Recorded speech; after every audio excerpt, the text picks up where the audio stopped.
अब जो है हमारा मेथड ऑफ वर्चुअल वर्क से इस लेक्चर में हम ट्रस्ट सॉल्व करेंगे और जो नेक्स्ट हमारा लेक्चर होगा उसमें हम बीम एंड फ्रेम सॉल्व करेंगे। मेथड ऑफ वर्चुअल वर्क में हमारे पास क्या है कि वर्चुअल लोडिंग लगती है और रियल लोडिंग लगती है। तो ये हमारे पास क्या है, जहाँ पे हमें डिफ्लेक्शन रिक्वायर्ड हो, क्वेश्चन में जहाँ कहा गया हो कि यहाँ पे हमें डिफ्लेक्शन फाइंड करके दें, अगर वर्टिकल डिफ्लेक्शन है तो आप वर्टिकल लोड लगाएंगे, हॉरिजॉन्टल डिफ्लेक्शन है तो उस केस में हॉरिजॉन्टल लोड लगेगा। अब यहाँ पे क्या है कि जो जॉइंट बी है इस पे वर्टिकल 1 किलो न्यूटन लोड लगा हुआ है और ये हमारे पास क्या है, रियल लोड्स। ठीक है, ये आपके पास वर्चुअल लोड लग गया, यूनिट लोड लगता है वर्चुअल, और ये आपके पास रियल लोड्स हैं। यहाँ पे स्मॉल एन और कैपिटल एन क्या चीज़ है, ये नीचे आप जो है देख सकते हैं। नीचे जो है ये आपके पास बताया गया है कि स्मॉल एन क्या है, कैपिटल एन क्या है, एल क्या है, ए क्या है, ई क्या है।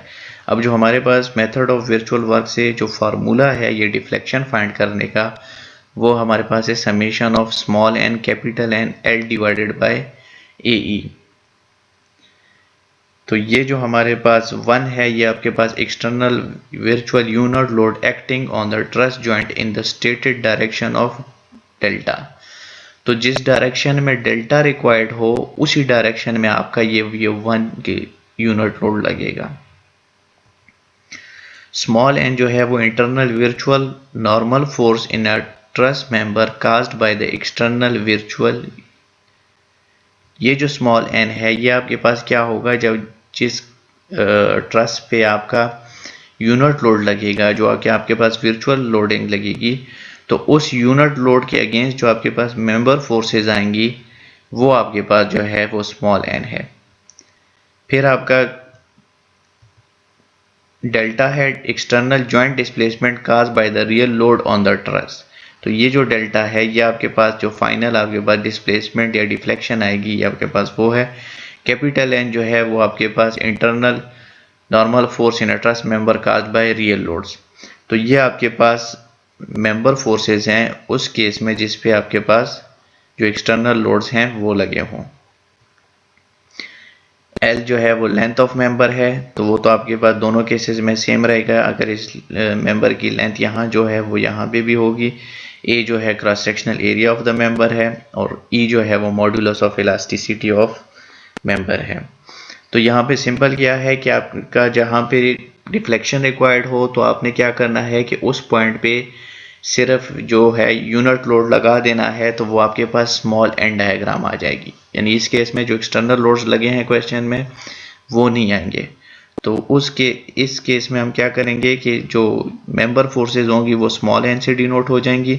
यहाँ पे आपके पास जो एक्सटर्नल लोड्स लगे हैं तो उसके अगेंस्ट जो आपके पास मेंबर फोर्सेज आएंगी कैपिटल एन से डिनोट हो जाएंगी। और लेंथ जो है वो मेंबर की लेंथ हो गई, एक जो है एरिया होगा मेंबर का, और ई जो है मॉड्यूलस ऑफ इलास्टिसिटी। अब ड्यू टू टेम्परेचर जो हमारे पास डिफ्लेक्शन आएगी तो वो आपके पास अब यहाँ पे डेल्टा जो है वो summation n alpha into delta T into length होगा। तो यहाँ पे delta external joint displacement caused by the temperature change, तो ये आपके पास displacement due to temperature change आ गया। Alpha coefficient of thermal expansion of member, alpha जो है कोफिशिएंट ऑफ थर्मल एक्सपेंशन है। Delta T change in temperature of a member, और लेंथ एल जो है वो आपके पास लेंथ हो गई। फिर फैब्रिकेशन एरर या कैम्बर, अगर फैब्रिकेशन के दौरान कोई एरर आ गया तो उस केस में जो हम डिफ्लेक्शन हमारे पास या डेल्टा आएगा तो वो आपके पास इक्वल होगा summation small n into delta L. तो यहाँ पे अगर आप देखें delta external joint displacement caused by the fabrication error की वजह से जो हमारे पास डिस्प्लेसमेंट आएगी, और डेल्टा एल जो है वो difference in length of a member from its intended size as caused by fabrication error. तो फैब्रिकेशन एरर की वजह से जो डिफरेंस इन लेंथ आएगा तो ये आपके पास वो वाला डेल्टा एल है। अब लेट सपोज ये हमारे पास एग्जांपल है आरसी हिबलर की बुक से, example 8.15। The cross sectional area of each member of a truss shown in figure is A 400 millimetre square, E जो है 200 गीगापास्कल।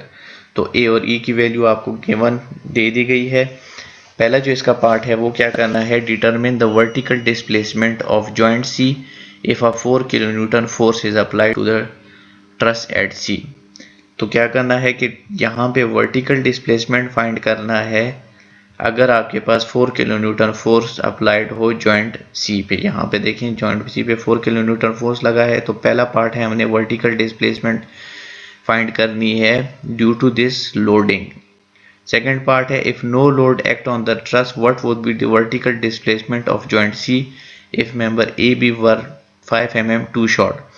सेकेंड पार्ट में क्या है कि अगर आपके पास एक्सटर्नल लोडिंग कोई ना हो, जैसे ये जो यहाँ पे 4 लगा है ये भी ना हो, तो इस केस में आपका जो डिस्प्लेसमेंट वर्टिकल फाइंड कर के देनी है जॉइंट सी पे अगर आपका A B member 5 mm too short हो। ये जो मेंबर है इसमें फैब्रिकेशन एरर हो 5 mm की। थर्ड जो पॉइंट है आपका, थर्ड जो आपने फाइंड करना है वो है if 4 kilonewton force and fabrication error are both accounted what would be the vertical. अब अगर आपके पास 4 किलोन्यूटन फोर्स जो कि आपके पास पार्ट ए था और आपके पास जो फैब्रिकेशन एरर है 5 mm का, इन दोनों को ऐड करके तो उसके बाद जो आपके पास यहाँ पे वर्टिकल डिस्प्लेसमेंट आएगी वो क्या होगी। तो सोल्यूशन पार्ट ए का ये है कि virtual force n since the vertical displacement of joint C is to be determined only a vertical load 1 kilonewton is placed at joint C. तो अब हमारे पास जो वर्चुअल फोर्स एन लगती है वो हमारे पास जहाँ पे डिस्प्लेसमेंट रिक्वायर्ड हो वहाँ लगती है और उस डायरेक्शन में लगती है कि जिस डायरेक्शन में डिस्प्लेसमेंट रिक्वायर्ड हो। अब यहाँ पे हमें जो है वर्टिकल डायरेक्शन में डिस्प्लेसमेंट रिक्वायर्ड थी, तो इसलिए हमने ये 1 किलोन्यूटन लोड जो है जॉइंट सी पे वर्टिकली लगाना है और यहाँ पे सिर्फ ये 1 किलोन्यूटन लगेगा, जो हमारे एक्सटर्नल लोड्स होंगे वो नहीं लगेंगे। तो ये अगर आप इसको हम स्मॉल एन डायग्राम का नाम दे दें तो यहाँ पे हम क्या करेंगे, वर्टिकल डिस्प्लेसमेंट लगाए रिक्वायर्ड है तो वर्टिकल 1 किलोन्यूटन लोड अप्लाई कर देंगे। तो इसके अगेंस्ट जो हमारे पास मेंबर फोर्सेज आएंगी वो कैसे आएंगी, सबसे पहले हम क्या करेंगे, सपोर्ट रिएक्शंस फाइंड करेंगे। तो जो हमारे सपोर्ट रिएक्शंस हैं वो हमारे पास ये आ जाएंगे यूजिंग इक्विलिब्रियम इक्वेशंस। फिर नेक्स्ट स्टेप हमारा क्या होगा कि इसमें हमने मेंबर फोर्सेस फाइंड करनी है यूजिंग मेथड ऑफ जॉइंट। तो मेथड ऑफ जॉइंट से जब हम मेंबर फोर्सेस फाइंड करेंगे तो हमारे पास ये फोर्सेस आ जाएंगी। सेकंड फिर हम क्या करेंगे कि रियल फोर्स एन जो है वो अप्लाई करेंगे। तो वो हमारे पास जो क्वेश्चन में जो अप्लाइड लोड्स हैं वो लगेंगे। तो अप्लाइड लोड हमारे पास 4 किलोन्यूटन हॉरिजॉन्टल लगा था, तो सेम वही स्टेप्स अप्लाई करेंगे जो कि हमने इस ट्रस में किए हैं। सबसे पहले सपोर्ट रिएक्शंस फाइंड करेंगे, सपोर्ट रिएक्शंस फाइंड हो जाएं तो उसके बाद हमने मेंबर फोर्सेस फाइंड करनी है यूजिंग मेथड ऑफ जॉइंट्स। तो ये हमारे पास मेंबर फोर्सेस आ गए यूजिंग मेथड ऑफ जॉइंट। तो ये हमारे पास स्मॉल एन आ गया, ये हमारे पास कैपिटल एन आ गया। तो अब अगर इसको हम डिफ्लेक्शन फाइंड करें तो उसके लिए हमारे पास फार्मूला है small n capital N L divided by A E. तो अगर यहाँ पे आप देखें ये आपके पास स्मॉल एन हो गया, ये आपके पास कैपिटल एन हो गया, ये आपके पास ट्रस लेंथ हो गई और डिवाइडेड बाय ए ई। तो हमारे पास जो यहाँ पे आएगा तो ए ई तो हमारा कांस्टेंट है। हमने क्या करना है कि small n capital N L जो है हर एक मेंबर का, 3 मेंबर्स हैं, हर एक मेंबर का स्मॉल एन उठाना है, कैपिटल एन उठाना है और उसकी लेंथ को मल्टीप्लाई करना है। तो अगर आप देखें यहाँ पे ये आपके पास एसी मेंबर का स्मॉल एन हो गया, ये आपके पास एसी मेंबर का कैपिटल एन हो गया और ये आपके पास एसी मेंबर का लेंथ हो गई। फिर अगर आप देखें तो ये आपके पास स्मॉल एन कैपिटल एन और एल इन तीनों को मल्टीप्लिकेशन से आपके पास ये वैल्यू आ गई। सेम इसी तरह सी बी मेंबर का ये स्मॉल एन हो गया, सी बी मेंबर का ये कैपिटल एन हो गया और ये सी बी मेंबर की लेंथ हो गई। तो इन सब के मल्टीप्लिकेशन से आपके पास 10.41 वैल्यू आ गई। फिर आपके पास ए बी मेंबर का small N, A B member का कैपिटल एन और ए बी मेंबर का जो आपके पास लेंथ है 8 मीटर वो आ गई। तो ये स्मॉल एन कैपिटल एन और L of A B member हम मल्टीप्लाई करेंगे तो हमारे पास वैल्यू आ गई 10.67। अब हमें फार्मूला पता है कि डेल्टा सी वी, ये आपके पास डेल्टा जो है डिफ्लेक्शन या डिस्प्लेसमेंट सी जो है जिस जॉइंट पे आपने फाइंड किया है, और वी जो है आपके पास वर्टिकल डिस्प्लेसमेंट। तो फार्मूला हमारे पास small capital N L divided by A हो गया। तो ये वैल्यूज़ हम पुट करेंगे और डिवाइडेड बाई ए करेंगे तो आपके पास वैल्यूज़ आ जाएंगी। तो हमारे पास 1/ए कॉमन आ गया, और हमारे पास तीनों मेंबर का स्मॉल एन कैपिटल एन और लेंथ, ये तीनों मेंबर का हमने ऐड कर देना है। ए से डिवाइड करेंगे, ये ए की वैल्यू आ गई जो कि 400 mm² था, तो ये आपके पास मीटर में आ गया, इंटू 10⁻⁻6 हो गया। और ये 200 गीगा पास्कल था, तो इसको हमने किलो न्यूटन पर मीटर स्क्वायर में कन्वर्ट किया, तो मल्टीप्लाई बाई 10⁻6 हो गया। इसे सॉल्व करेंगे तो हमारे पास डेल्टा सी वी की वैल्यू पॉजिटिव आ गई। अब पॉजिटिव वैल्यू का मतलब ये है कि जो हमारी इज्यूम डायरेक्शन थी यूनिट लोड की, उसी डायरेक्शन में हमारी जो है वो डिस्प्लेसमेंट होगी। पार्ट बी हमारे पास है कि जो मेंबर ए बी है वो 5 mm टू शॉर्ट हो गया। तो ये आपके पास देखें यहाँ पे 5 mm जो है यहाँ तक ये टू शॉर्ट हो गया, ये फैब्रिकेशन एरर है। तो इस केस में हमारे पास जो फार्मूला है वो डेल्टा सी वी, जो हमारे पास जो जॉइंट सी पे वर्टिकल डिस्प्लेसमेंट आएगी वो क्या आएगी, summation N into delta L. अब अगर हम देखें तो ये जो हमारे पास n है, अब अगर देखें तो ये ए बी मेंबर हमारे पास टू शॉर्ट है, तो इस ए बी मेंबर का हमने ये स्मॉल n लेना है, तो वो 0.667 हो गया। और 5 mm टू शॉर्ट है, इसलिए ये वैल्यू हमारे पास नेगेटिव आ जाएगी। अगर ये 5 mm टू लॉन्ग होता तो ये वैल्यू हमारी पॉजिटिव आती। तो ये mm है, इसको हमने क्या किया, मीटर में कन्वर्ट किया है, तो ये आपके पास 0.005 आ गया। तो इन्हें मल्टीप्लाई किया तो डेल्टा सी वी की वैल्यू -3.33 mm आ गई। तो ये आपके पास नेगेटिव आ गई। तो इसका मतलब है कि जो हमने डायरेक्शन ली थी वर्चुअल लोडिंग की, यूनिट लोड की, तो उसके ऑपोजिट आपके पास ये डिफ्लेक्शन आएगी। और अगर आप देखें तो ये अगर 5 mm टू शॉर्ट हो जाए तो ये बी यहाँ पे आएगा, तो ये सी आपका अपवर्ड जाएगा। पार्ट सी क्या था कि 4 किलोन्यूटन फोर्स जो हमने पार्ट ए फाइंड किया है वो, और फैब्रिकेशन एरर अगर बोथ को अकाउंट करें तो इसके लिए हमने क्या करना है, सिंपल दोनों को ऐड करना है। ये आपके पास ड्यू टू 4 किलोन्यूटन लोड था, और ये 3.33 आपके पास ड्यू टू फैब्रिकेशन एरर है। तो इन दोनों का अगर कंबाइन इफेक्ट लें तो आपके पास क्या बनेगा, तो वो आपके पास -3.20 आ गया। तो ये आपके पास -3.20 अपवर्ड हो जाएगा। फिर नेक्स्ट आपके पास एग्जांपल है, determine the vertical displacement of joint C of steel truss shown.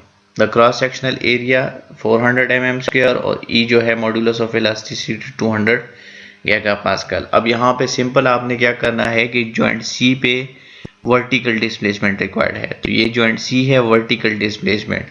तो सबसे पहले हम क्या करेंगे, जो वर्चुअल फोर्स स्मॉल n है वो क्या करेंगे, जॉइंट सी पे वर्टिकल डिस्प्लेसमेंट रिक्वायर्ड है तो जॉइंट सी लेंगे और वर्टिकल 1 किलो न्यूटन लोड उस पर लगा देंगे। तो ये आपके पास जॉइंट सी पे वर्टिकल 1 किलो न्यूटन लोड लग गया। तो सबसे पहले इसके अगेंस्ट हम क्या करेंगे, सपोर्ट रिएक्शंस फाइंड करेंगे। तो ये आपके पास सपोर्ट रिएक्शंस आ जाएंगी यूजिंग इक्विलिब्रियम इक्वेशंस। फिर उसके बाद क्या करेंगे कि हम हर मेंबर में मेंबर फोर्स फाइंड करेंगे। तो ये जो हमारे पास मेंबर फोर्सेज आएंगी ये हमारे पास हर मेंबर का स्मॉल n हो जाएगा। फिर हमारे पास कैपिटल N डायग्राम जो बनेगी उसमें क्या होता है, जो अप्लाइड लोड हमारे पास लगे होते हैं तो उसके अगेंस्ट हमारी मेंबर फोर्सेज हमने फाइंड करनी है। तो सबसे पहला स्टेप सपोर्ट रिएक्शंस, तो ये हमारे पास सपोर्ट रिएक्शंस आ जाएंगी। फिर नेक्स्ट स्टेप हमारा क्या होगा, यूजिंग मेथड ऑफ जॉइंट हमने हर मेंबर में मेंबर फोर्स फाइंड करनी है। तो ये यूजिंग मेथड ऑफ जॉइंट आपके पास हर मेंबर में ये मेंबर फोर्सेज आएंगी। अब ये हमारे पास स्मॉल एन डायग्राम है और मेंबर फोर्सेज हैं, ये हमारे पास कैपिटल एन डायग्राम है और मेंबर फोर्सेज हैं, और ये हमारे पास जो है वो लेंथ है, हर मेंबर की लेंथ है। यहाँ पे अगर आपको क्वेश्चन में देखें तो आपको सिर्फ ये लेंथ गिवन है और वर्टिकल गिवन है और ये इंक्लाइंड नहीं गिवन। तो ये इंक्लाइंड आप जो है पिथागोरस थ्योरम जो है hypotenuse square is equal to base square plus perpendicular square से फाइंड कर सकते हैं। अब ये हमने क्या करना है कि इस हर मेंबर के स्मॉल n कैपिटल N और लेंथ को मल्टीप्लाई करना है। जिस तरह ये अगर 15.07 है तो ये 0.471 मल्टीप्लाई बाय 5.66 मल्टीप्लाई बाय 6 से, तो इन तीनों को मल्टीप्लिकेशन से हमारे पास 15.07 आया। इसी तरह ये 0.33 मल्टीप्लाई बाय -4 मल्टीप्लाई बाय 4, इसे मल्टीप्लाई किया तो 5.33 वैल्यू आ गया। तो इसी तरह जितने भी हमारे पास मेंबर्स है हर एक का स्मॉल n कैपिटल N और हर एक की लेंथ को आपस में मल्टीप्लाई करना है, तो जो जो वैल्यू आई वो हमारे पास ये इस ट्रस में आ जाएंगी।